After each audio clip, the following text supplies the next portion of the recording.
Today we're going to discuss police brutality in the US. For this project, our group uses data from the Washington Post, covering all police shootings in the US from 2015 to 21, more than 6,000 occurrences. Each case has a variety of info about the shooting, including victim demographics, threat level, and other factors like mental illness and flight risks. We wanted to look both into how to determine police brutality, as well as what factors victims of brutality have in common. As you can see here, there were 6,600 victims of fatal police shootings in the past 6 years, most of which were males. We can take a deeper dive from this macro view and investigate individual cases in the dataset. For example, here we see Breonna Taylor and Syed Farook. Breonna Taylor was killed while unarmed in her home as a result of an altercation between her boyfriend and the police. On the other hand, Syed Farook was eliminated by police while actively carrying out the San Bernardino terror attacks.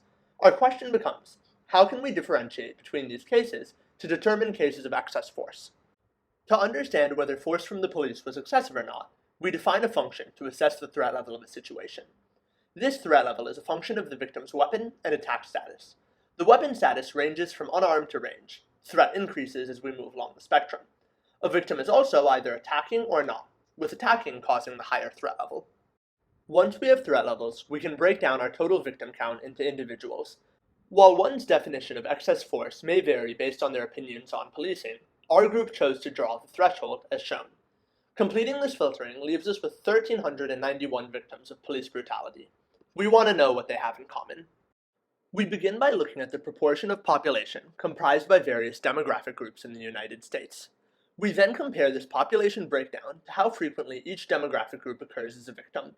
The size of the red or green represents the magnitude of proportion change, while color represents the direction the proportion changed in. From this page, we can see adolescents and seniors are rarely killed, and that there are huge differences in victimhood across gender, especially amongst adults and young adults. We can then zoom in on some of the largest proportion changes and see that Native American young adult males are killed at 9 times their population representation rate. On the other hand, white female seniors are killed at a much lower rate, and most female seniors and female Asians haven't been victims of police brutality in the past 6 years. So now that we've looked at demographic factors, what about the rest? For the events itself, we see that the mentally ill are more likely to be equipped with some type of weapon at the time of the shooting, relative to non-mentally ill groups. Among those who are purely unarmed, we see that there's an even split between those who are fleeing and attacking. When we aggregate, we see that at least 70% of victims didn't attempt to flee, and that more than 60% of victims didn't try to flee and weren't attacking. These victims were effectively killed while complying.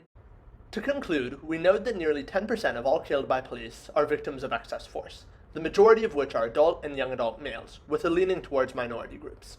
We also note that 60% of excess force victims who are killed pose little to no threat. We acknowledge the sources listed below for data. Thanks for your time.